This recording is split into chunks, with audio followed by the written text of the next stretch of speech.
الآن إلى فقرة حصري مع شوبير التي تعود إليكم من جديد.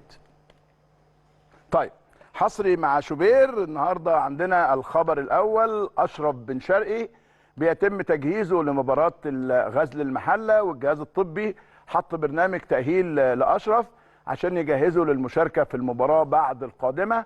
مباراة غزل المحلة يوم 11 فبراير قد تكون هي المباراة الأولى لأشرف بن شرقي. أشرف زي ما انتم شايفين في لقطات حصرية لينا موجود في مران النادي الأهلي. هقول لكم القصة عشان برضو تبقوا عارفين والقصة الصحيحة. أشرف أصيب بشد في أثناء وجوده مع نادي الريان القطري، ما كانش تمزق، كان شد، لكنه انشغل تماما بالتعاقد والمفاوضات مع النادي الأهلي، فما قدرش يعمل برنامجه التأهيلي. كانت القصة محتاجة منه أسبوع فقط لا غير، لكن هذا الأسبوع أشرف كان مشغول تماما بالتفاوض، ثم الحضور إلى القاهرة، ثم التوقيع، ثم العودة إلى المغرب. لكن الحمد لله لا، هو شفي تماما من الإصابة، لكن موضوع بقى اللياقة وموضوع العودة بإذن الله بكامل قوته وكامل إن شاء الله صحته إلى الملعب.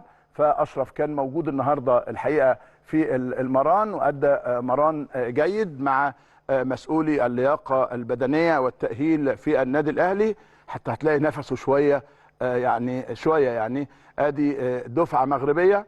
أشرف بن شرقي وراه رضا سليم، وهتلاقي باقي الأفراد وباقي الزملاء وباقي النجوم الحقيقة. وده حوار ما بين بن شرقي في أول إطلالة حقيقية له مع دكتور أحمد جاب الله من مران النادي الأهلي، وانتوا شفتوه امبارح في المداخلة القيمة اللي أجراها معانا. حاجة كده مفتخرة وحاجة جميلة، وإنسان راقي، ونتمنى إن شاء الله إنه يعني يظهر بالمظهر اللي كل جماهير النادي الأهلي متوسماه خيرا فيه. يعني إن شاء الله بحاول أعرض لكم مزيد من الفيديوهات. أنا عارف أنتوا عايزين تتفرجوا كتير على أول ظهور لأشرف بن شرقي في مران النادي الأهلي. صحيح بعض الصور ظهرت في بعض المواقع، وهذا أمر طبيعي، لكنه الأمور الحمد لله بتسير بشكل جيد. بالمناسبة كولر سعيد جدا بهذه الصفقة، وهو عارف اسمه وعارف شكله وعارف مكانة ومكان